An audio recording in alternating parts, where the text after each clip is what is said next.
Hey, welcome to episode number 292 of Should I Start a Podcast? It's Ronsley. And in today's episode, we're talking about the main goal for business owners that have a podcast, which is to get our listeners that are perfect fits for our business to raise their hands and say, hey, I want to work with you. I think you can help me. This episode is all about that. How do you create something of value and transformation that gets your ideal client to raise their hands? In this episode, you will learn what strategies business owners are using with their lead magnets, as well as how to look at your lead magnet with fresh eyes and why it is really important for you to do that. You'll understand how to avoid some of the basic lead magnet mistakes that podcasters make, as well as take a deeper look at podcasting and being a digital media influencer as opposed to a traditional one. Rethink your lead magnet by getting inspired by a barbecue restaurant example. And this is probably the basic lead magnet idea. So wait for you to listen to that. And I can't wait for you to tell me what you think.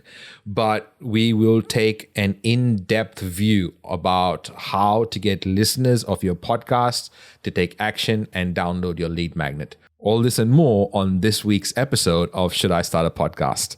And make sure you listen all the way to the end, because I'll break down this episode to give you 3 small steps that you can execute right now to help you take this from a listening experience into an execution experience. Enjoy the show. Indicator 1, this is launch control. Please advise when pre-flight checklist is complete. Indicator 1 to control. Pre-flight is complete. All indicators read green. This is Should I Start a Podcast? A show for business owners looking for tips, tricks, and ingenious hacks when it comes to growing a business using their podcast. This is your host, Ronsley. He's interviewed more than 1,400 people and has been listened to over 5 million times in 133 countries. A TED speaker, author, and a podcast purist who believes that we can use our voices to grow our business and our influence. You know, because every conversion in any business always happens in a conversation. And now, Ronsley.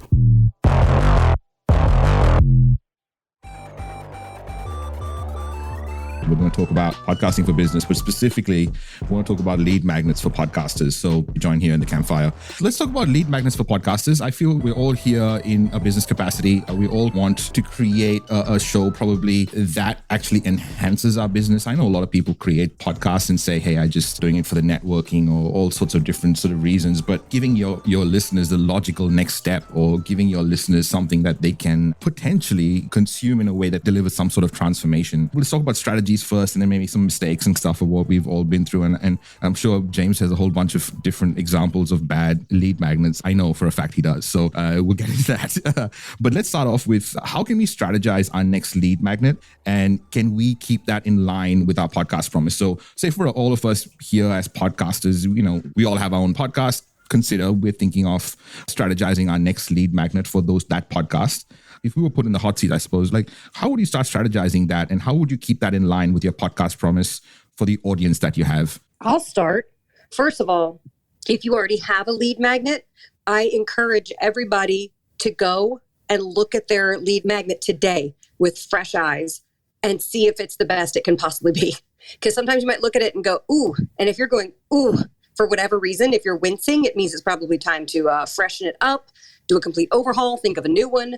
But if you don't have a lead magnet yet, your podcast is probably the best way of driving traffic to your email list, and better so than somebody just stumbling upon your website, obviously. People are going there intentionally. So have something good and meaty and updated and fresh. And if you feel like it needs to be redone, just go ahead and start the process of redoing it, because it takes a little bit of time to get all the graphic design and things done nicely. I know we've all been to websites too, where you hear somebody interviewed on a podcast, you're like, oh, that sounds cool. I want to go sign up for their thing. We've all done that.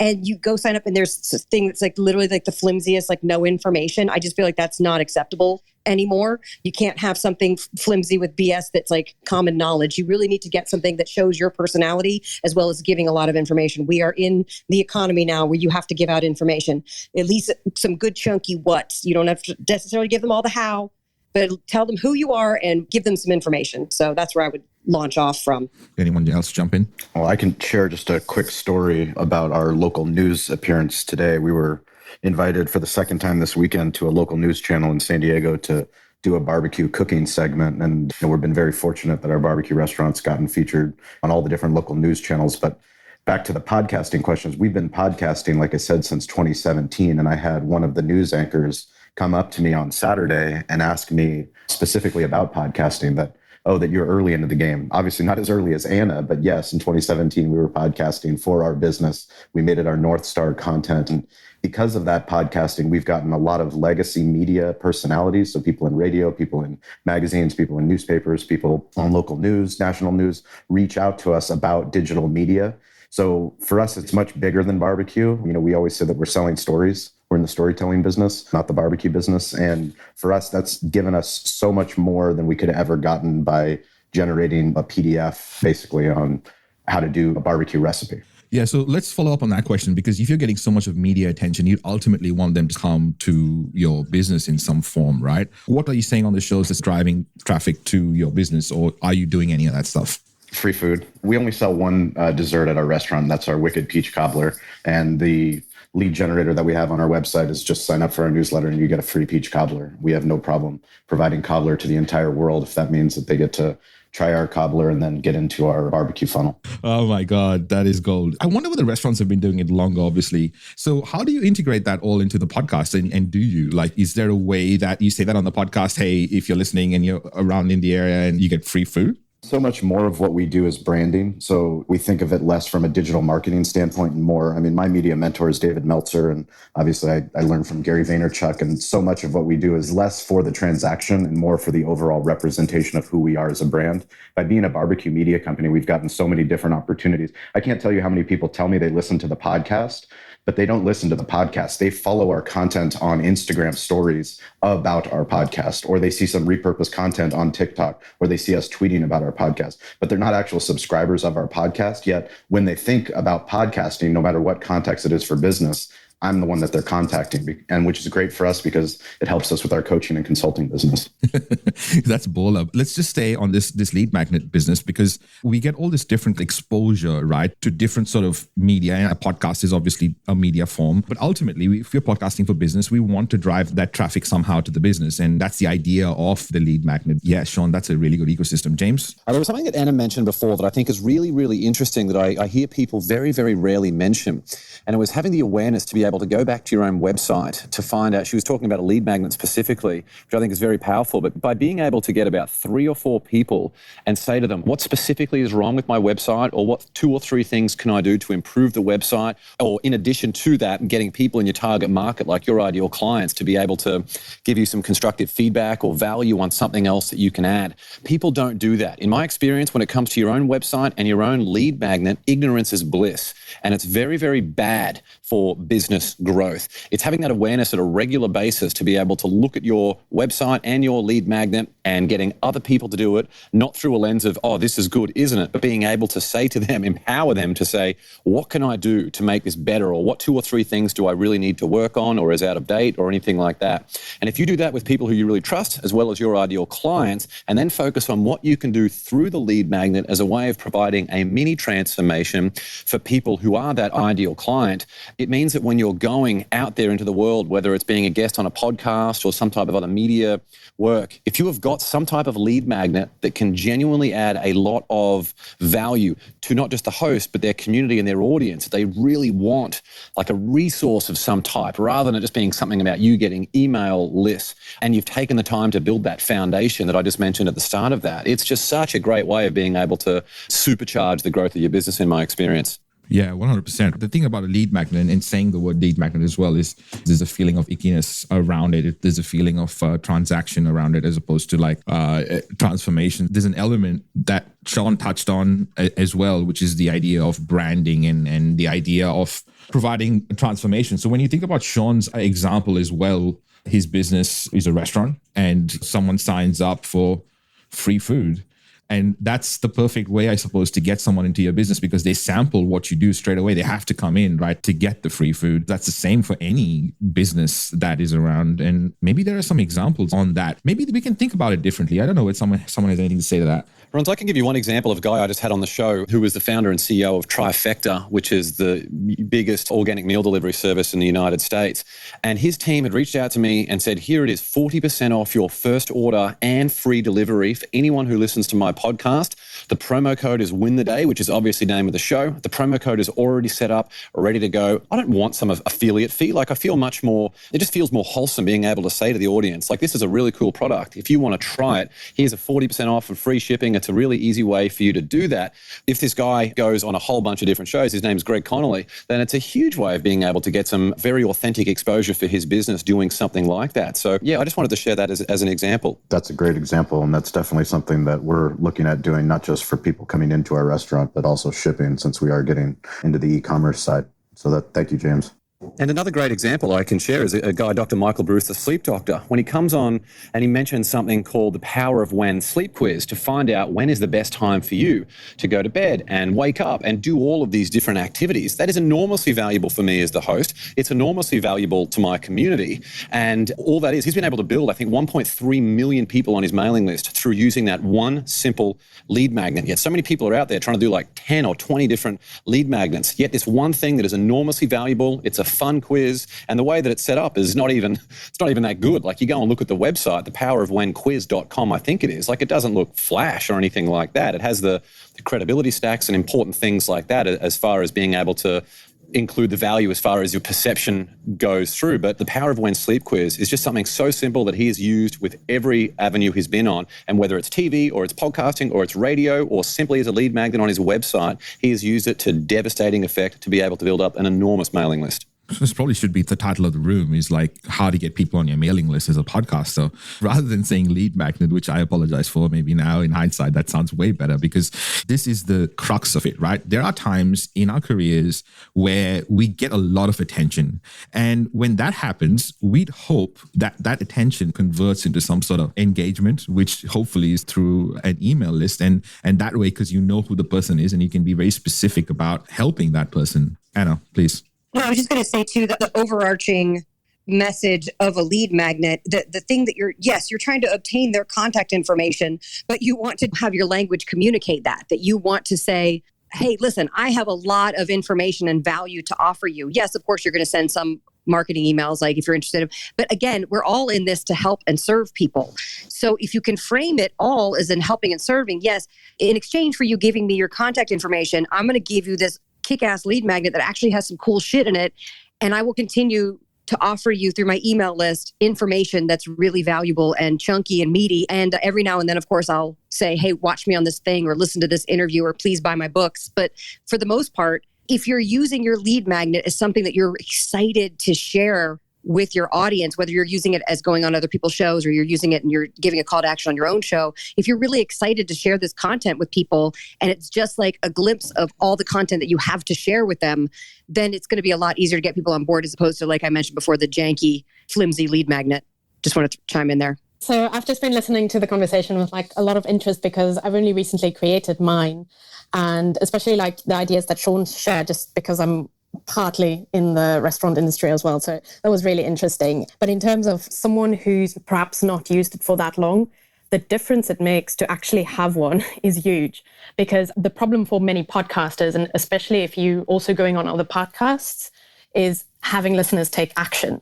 And the usual ways, or the ways we hear quite often on the bigger shows, like we've spoken about this as well, like leave a review or rating or please subscribe. Those things have really become like almost empty asks in a way. And that's why the lead magnet is so crucial, because there is something, and this is what Anna pointed out, if it's something you're really passionate about, you believe that lead magnet or whatever the resource is actually going to help your listeners, and you can communicate that, that's so much more powerful than just having this thing that you repeat every time, like subscribe. Well, there is something in it for them, but it's just something you ask. It's not something you offer, really.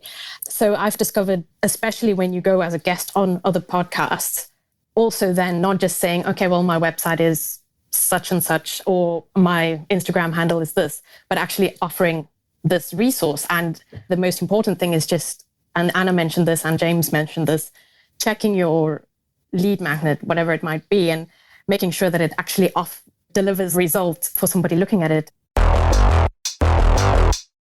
Hey, this is Elizabeth McIntyre. I'm the CEO of ThinkBrick Australia, host of our podcast, and leader of Amazing Humans. I'm on the inside of We Are Podcast members, or as we like to call it, the Whamily. If you are thinking about growing that business using your podcast and your online presence, come join us on the inside. I would love to meet you. James and Ronsley coach us to get those recurring results in our business. If you want that roadmap, which we all follow to get those recurring results, you can download it at roadmap.wearepodcast.com. Now, back to the show. I feel like making it consumable and transformational is obviously the key to it all, right? I wonder whether anyone's experienced bad lead magnets or mistakes. James, I wonder what you think about mistakes people make when they have these lead magnets that they put up. Can I mention something there? Like, I think having any lead magnet is probably better than having absolutely no lead magnet. Rons and I we were both featured on a whole bunch of different things without really anything good to be able to capture that and provide more valuable info to that audience and bring those people into our community. So he and I, back in the day, both individually missed a lot of chances to be able to do that. I think on your website, if your biggest way of adding more value to people is to get them to subscribe to your mailing list, or worse, if you say subscribe to my daily mailing list, like who the hell wants to do that? Like I don't even want to read my own emails that I have already. I certainly don't want to voluntarily go and subscribe to more and more emails, especially knowing what you might do with them as well. So I think when it comes to those bad lead magnets, you got to think about, is it for me or is it for the other person? Now, if it's for the other person, I think you're off to a very, very, very good start.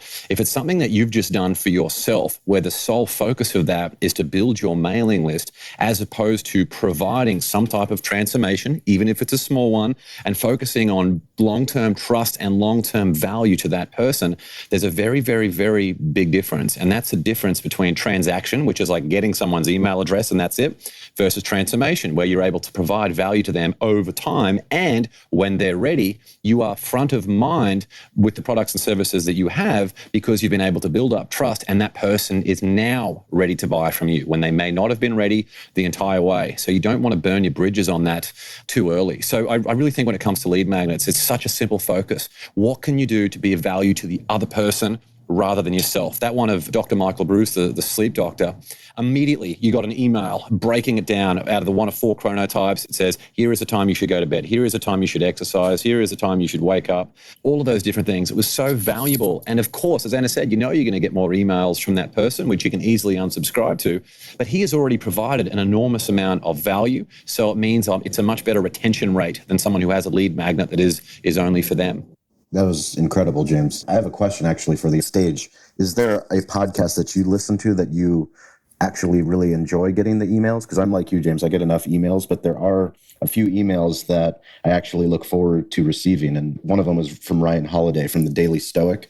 I get the Daily Stoic emails, but there in one of the Daily Stoic emails was a lead for the Daily Dad. And as somebody that's a new dad with a 4-year-old and a 2-year-old, that put me into their funnel. And then now I'm a subscriber to the podcast. I follow them on Instagram, and I'm actually very excited every time I get one of those emails. So for me, I'm trying to reverse engineer that for our show. And our next show is, how do I give something of value? Like you said, a transformative experience where people are very excited to see what we're putting out.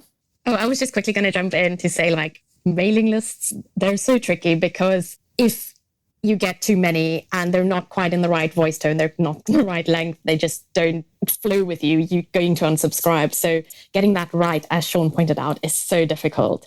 So strangely enough, I somehow got into a mailing list of someone called Alex, I think it's San Filipino. I don't even listen to his podcast, but his emails are so to the point and good that it's now gotten me interested to listen to his podcast. So I just thought I'd share the power of a really good and timely. Well said. In my experience, the bigger they get, the more they reach a point where they increase the frequency and they increase the focus on sales. And that just seems so icky to me. So I don't want to be on any of those lists at all. Sean, you mentioned someone earlier, David Meltzer, who Ron and I know very well. Dave's come and spoken at our events before. He's a truly great guy. He is so focused on what he can do to be of service to others. He's never said no to me for anything, and I've asked him for some pretty significant things. You can just see it through the Facebook ads that he runs. He's testing out a lot of different lead magnets. But even as he's doing that, because he's got a big enough audience, like he's got a podcast called The Playbook that he does in conjunction with Entrepreneur Magazine, and he's got a massive business. He's at a point where he can be testing and should be testing a lot of those different things. Every one of his lead magnets is still massively focused on what he can do to be of service to other people. And that's things like literal Word documents. Like you can click on it. Here is like a legal agreement that you can use. You download it as a Word doc or as a PDF. You just add in your own information, have it. And if you want to go and join a Facebook group that I run, you can click here. Like it's so focused on adding the value. So he's an example of someone who is so focused on what he can do to be of service, who I can't imagine changing like so many others, if not all of the others in my experience, who just focus so much on the increasing the frequency of the emails that go out and increasing the selling portion of those emails. Yes, I couldn't agree more. I like the people who offer us all good service, good information. Like I'm much more apt to spend money with them. And I have no problem giving them all my dollars. Like no problem with that. We work so hard for every follower and every sign up and every person. And we really do. Like we're here listening to this so we can see if we can get something, get an edge. And I recently had 35,000 people on my mailing list. And that's all a result of lead magnets, updating the lead magnets, offering recipes, refining it. And it is a really great lead magnet. Absolutely. At least in MailChimp, which I've now switched to Drip, which that could be a whole other conversation. But I noticed that my open rates were getting more and more horrible.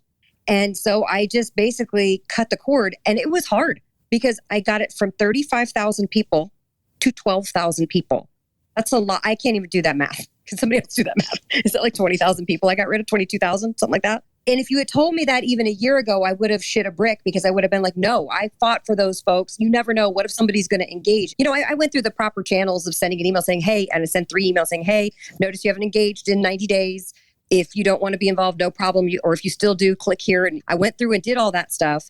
But I was just like, you know what? I am tired of, first of all, the amount of money I'm spending at MailChimp was the equivalent to leasing a Honda Civic.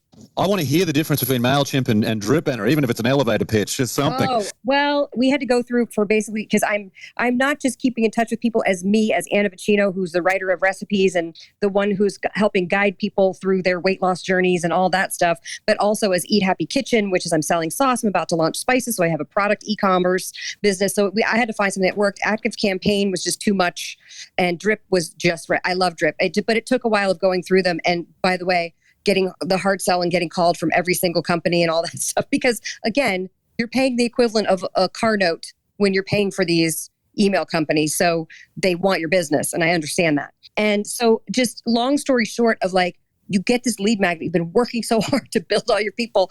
And it felt really crazy to do that. But I was like, you know what? I just want to interact with the people who want to be interacted with. And we all know that email, we all are just pelted with emails. So I get that, but it's still for me, the best way for me to get the message out. And so what I do on my podcast is I reinforce that. And I say, hey, I'm launching pumpkin marinara and I'm going to start pre-selling that in 2 weeks. I will announce it on the podcast, but I will say it's only going to pre-sell to people who are on my email list. So make sure you sign up. And I honor that. And I don't freak out and let myself, oh God, I better put it now on Instagram and Facebook. But I will say, hey, before leading up to that, hey, make sure you're on my mailing list because those are the only people who are going to be able to pre-order the pumpkin marinara. And once we get to a certain amount, we're done. We're not making that much more. So I'm trying to be more strategic with it. And of course, my open rates have now gone through the roof because it's the 12,000 people who really want to interact with my content and not the people who signed up on giveaways which don't get me wrong, I'm going to still do more giveaways. I'm still looking for people. I'm still going to do that. I'm still going to do my Pinterest thing. I'm still doing it. But for me, it felt like trimming the fat, literally. And it's cheaper to actually, because they charge by the user, don't they, on the mailing list? So it's much better to clean up those inactive people. It's cheaper. Oh, yes. And now I could not go get a car with that money. Now I'm paying Drip something like 110, whereas I was paying MailChimp like 280. It was bananas. Again, it's a lease. I'm not buying the car, but still, I could go lease a Honda Civic tomorrow with the money I was paying to MailChimp. And for some reason, that just didn't sit right with me. Anna, do you mind if I ask what you're doing on Pinterest? Yes, I don't mean to derail the conversation, Rons, but because we could do a whole thing on podcasting for Pinterest. In fact, Rons, you should put that on your list. But because I write recipes and food is a great place for Pinterest. But yes, I have found just from looking at, I double down on Pinterest because looking at my metrics, about half the people who find me not through the podcasting ecosphere, but just randomly on socials, find me through Pinterest searches. So that's why I've gone full force on Pinterest. Now, I do get a lot of, the great thing about podcasting is that I'm introducing them to NSNG, no sugars, no grains, which is what Vinny started. And I'm introducing them to the idea of cutting out sugars and grains and doing like a real food keto program, right? So when you're doing real food keto, but most of the world knows keto of like using artificial sweeteners and just eating bacon and drinking butter all the time. And I'm not really doing that. I'm doing a different version of it. So I will say through Pinterest, I get a lot of questions that are like, hey, why don't you do it this way? Why don't you do that? So I understand that I'm going to spend more time answering questions, but I love it because that means they cared enough to write me. And then I want to write them back. And they're always shocked because I write everybody back. I'm always fascinated at which platforms are tracking the best, especially for different categories. Barbecue, podcasting. I know Sam the Cooking Guy is a good friend of mine. He has 3 million YouTube subscribers and he crushes it on Pinterest. And I'm always talking to his team about what they're doing. So thank you for that. That was awesome. I love Sam the Cooking Guy. I watch his shit all the time. Not all the time, but I watch his shit. It's cool.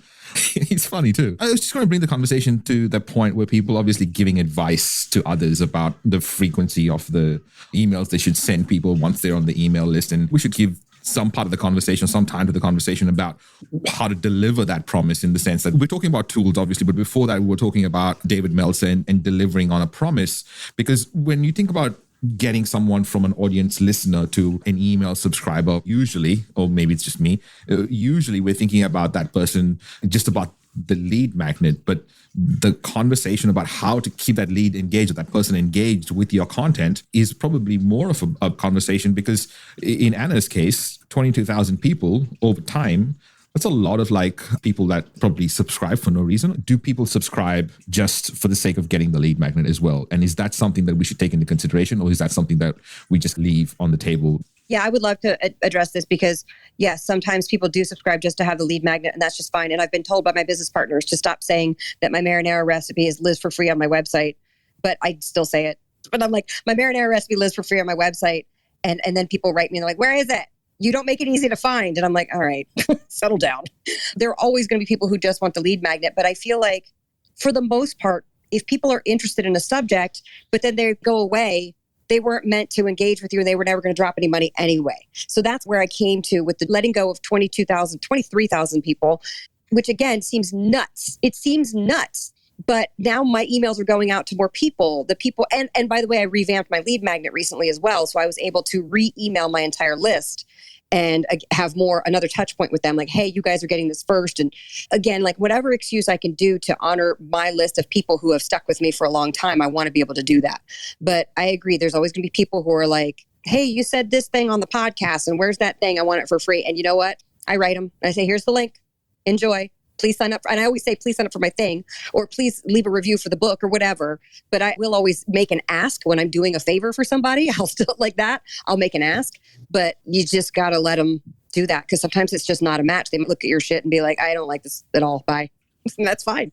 Yeah, that's totally cool. And I think what you're saying, Anna, is more about how do you get random listeners to become more engaged and you know them better and you know them differently, and the traditional online way is to do it by emails. And also there are people that say, hey, when you get a lead, you got to like make sure that you continuously send them emails, otherwise they will not see your stuff. So there's also that kind of advice going out there. I wonder what you're doing for engagement, because you mentioned your open rates have gone up. What are you doing for engagement and what are you sending this email list? Oh, wow. What I had read from the powers that be, meaning I Googled, why is my engagement down? And from what I understand, is that if your list is too bloated and people are not engaging, MailChimp seems to sense that, and you wind up getting, and the ISPs wind up sending more things to spam, and your engagement just deadens over time, like drops off over time.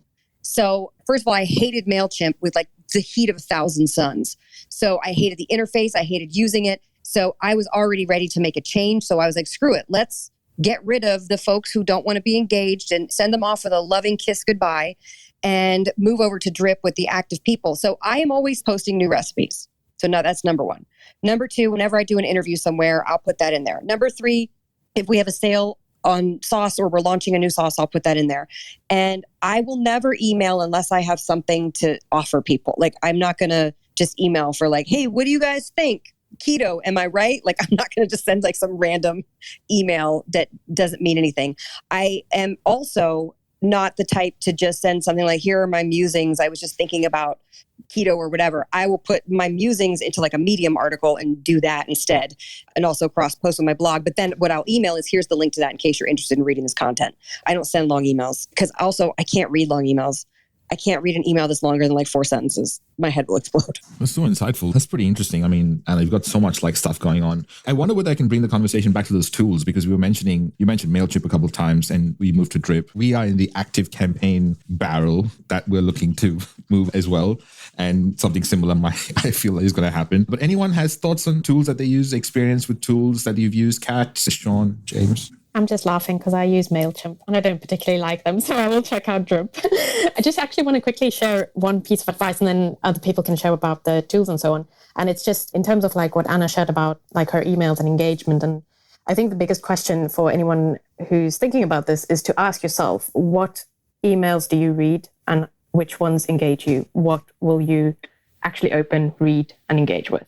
That will give you the answer more or less to what you need to create. So that's just a couple of thoughts I wanted to share. Yeah, sorry, just something I wanted to add in there as well about MailChimp. We were talking before about the integrity of the person who is trying to capture these email addresses. Obviously, you're providing value in exchange for that, but when you look at these companies like MailChimp or ActiveCampaign, whatever it might be, the ones that I naturally gravitate more towards are the ones that don't have some stupid pricing thing where it's like, yeah, it's a monthly subscription, then you've got to buy these credits for this feature. And they do that because it's impossible to benchmark between that and different services, which is very, very frustrating. So I think integrity in your business model comes across if there's something that's super simple. An example of that is YouTube TV versus something like DirecTV. I don't know if YouTube TV exists in Australia, but it's so easy, it's so simple and transparent with what they do. And it's very much a changing of the guard to what those old companies used to do. So I think anyone who has their own business and you're running it that way, it's important that it's easy for customers to do business with you, and don't try to pull the wool over their eyes at any point of doing this. If you promise them some type of result or transformation through your lead magnet, make sure you deliver on that. I think what MailChimp has done is, and by the way, this is not like the shit on MailChimp hour on Clubhouse. I just wanted to say the reason why it feels so clunky to use is like, a Ford Edsel was invented, right? And then, you know how like every year or every so often car manufacturers will just scrap the entire design and like start fresh. MailChimp invented the Ford Edsel because they were one of the first ones around. It was great.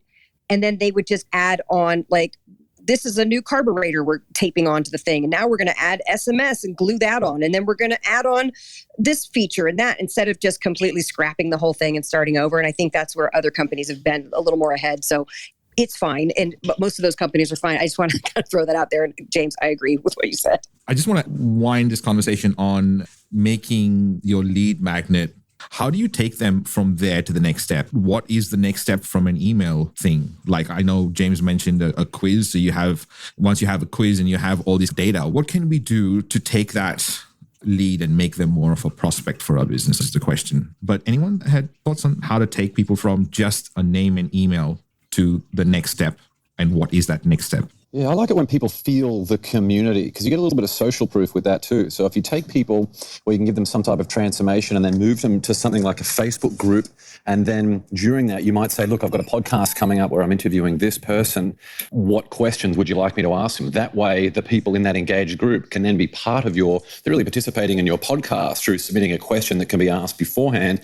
And then you can reach out to that person to say, look, just wanted to let you know this episode's live. And then you could ask them a question like, obviously you want to make it specifically related to your niche, but you could ask them something like, what's biggest goal that you have for the next 12 months? Or what's the most urgent problem you face in your business right now? And then you've initiated great dialogue. You've shown that you're really taking them seriously. You've brought them into the community and you've made them a part of your life. But more importantly, you're a big part of their life. And if there's an opportunity for them to continue that journey with you, where you can provide them greater transformation and a more focused one-on-one attention or a small group environment, then I think they're going to be much more receptive to that than just a random who downloaded something off your website.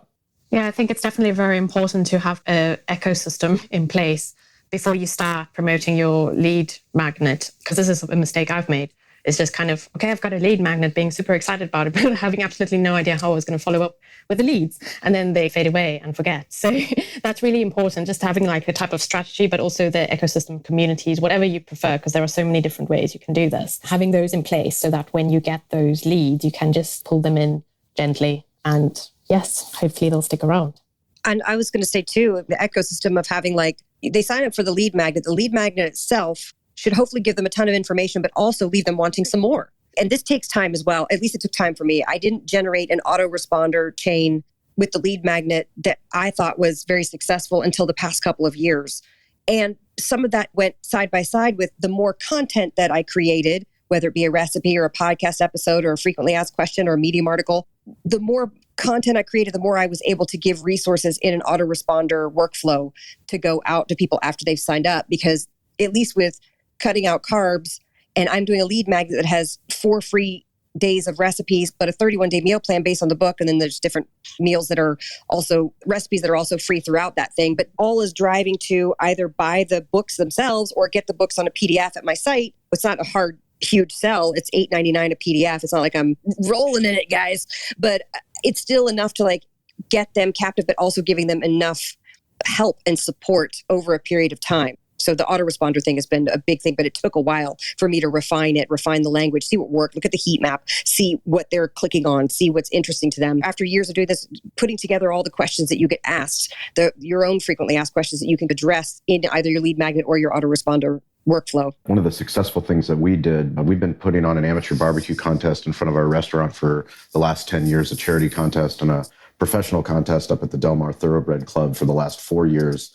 And for the last 4 years, since we've been doing the podcast, we actually started incorporating a lot of the sign-up material, the volunteer material, the sponsor material throughout the podcast. And those call to actions actually helped us develop an in real life community. So all the people that were competing in the event, all the people that were sponsoring the event, they were all using the podcast as their media source for what was going on pre-event, during the event, as well as after the event. This point that Katharina brought up, and then Anna and Sean, you touched on, is that the ecosystem is gold. Because what tends to happen as well as podcasters, someone told us, hey, start your podcast and then have a lead magnet. Don't forget to have a lead magnet. I made the mistake of not having a lead magnet and I missed out on all these leads. And the advice that podcasters get when you're a new podcaster, there's so many spinning plates. There's so many moving parts. There's so many things to do, so many things to get done. And once you get those things done, you got to do them again the next week. So you got to keep doing them and they never stop. So there's lots of spinning plates. So when someone gives us that kind of advice and with so much of certainty, we go and take it. And without the ecosystem and without knowing where you're going to take them ultimately, or how you're going to just get the email address and do what, and how you're going to communicate with them. And do you take them to a community? Do you take them, I don't know, somewhere else? How does that all work? I think that was some baller points. Anyway, let's wind this and land this plane. I'm going to say that this was a really cool conversation from a variety of different angles, especially for me, because it gives me a different perspective on how to address our business and how to put that in perspective for our business. And rather than just have an email address, which is quite useless, as Anna pointed out, 23,000 emails and names are just gonna be chucked away. What are we gonna do with that? And that perspective is gold. So if you've been here for a while and found this useful, send the speakers some love. Otherwise, we'll see you next week. Thank you, team. This has been awesome. What did you think? As a business owner that has a podcast, please make sure you have a lead magnet. And if you're here listening all the way to the end, here is what I'd love you to do to make sure you take action on this podcast episode. The first thing I'd like you to do is put aside 20 minutes and on the clock, and on a blank piece of paper, write down what are the top 10 mistakes your audience is making right now, your specific audience. Now, the reason I say that is because the easiest lead magnet that is consumable are mistakes that your audience is making. For example, if you're a business owner and you have a podcast and you want to avoid making basic mistakes to grow your listeners, get clients, and leverage your podcast, go to mistakes.wearepodcast.com and you'll see the biggest ones, and we'll tell you there how to avoid them. Do the same thing for yourself, or write down something that you think that your audience would really love. Not only that they would love, but it'll become easy for them to consume. So when you read the 10 mistakes that we put out, you look at the mistakes and you know the fixes straight away. So it's easy for you to consume it. It's not a long-winded white paper that makes it difficult for you to consume and it lies on your computer. Well, hopefully, that's in theory.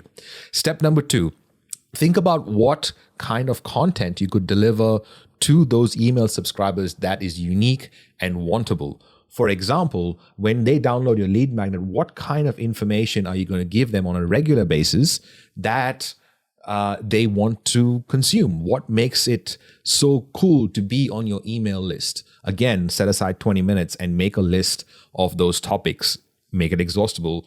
Don't stop until 20 minutes is done. You'll have a list, I promise you. And finally, step number 3, go to Canva or somewhere else and create image templates for your top 10 ideas that you've just made a list for. Now, what you pick as your strategies to grow will depend on where you're at in your business. So pick the right strategy that is right for where you're at and not for where you necessarily want to be. So these are small steps that if you execute right now, irrespective of where you're at in your business, it's going to give you the best impact you can make when it comes to lead magnets and your podcast. If this is the first episode you've listened to all the way to the end, or if you're a regular, thank you. I love that you're here. Check out our back catalog on shouldistartapodcast.com. Subscribe to the show and give me a review and a rating. It really helps us get found. To the right people, obviously. So if you are a business owner, podcaster, and want to join others just like you in a group where we share tactics and ideas on what's working or not for us when it comes to using our podcast in the best possible way, go to wearepodcast.com/group. It is free, and there are really over 2,000 people in there, by the way, business owners that have podcasts. So go there, check it out, wearepodcast.com/group. Also, We Are Podcast 2022 is happening this year. For all the latest announcements on Australia's first podcasting conference for business owners, join the free group, wearepodcast.com/group. Stay tuned next week when we are going to cover what are the requirements to call yourself a professional podcaster. This includes how you present yourself, conduct your interview, and talk about your business. So don't forget to subscribe to the show to get that episode as soon as it gets released. Until then, much love. All right. So you stayed till the end. You found this useful and you have a business or you have a podcast and a business and you kind of want to make it work for you and grow your business using this podcast. Well, you know what? That's something that I have helped thousands of people do and thousands of businesses do in different forms, through an agency in a one-on-one fashion, through a conference, in a group, and obviously in courses and stuff. So please, I want to be able to give you something that you can use to get recurring results in your business using a podcast. We call it the Recurring Results Roadmap. It is years of putting this in practice. It is the blueprint to get results and recurring results using a podcast. If you'd like that, send me a message, ronsley@gmail.com. I want to hear from you. I want to hear your voice, or want to hear from you. So if you've listened to this and you want that roadmap, please send me an email, ronsley@gmail.com. I want to hear from you. Much love. I'll see you in the next episode.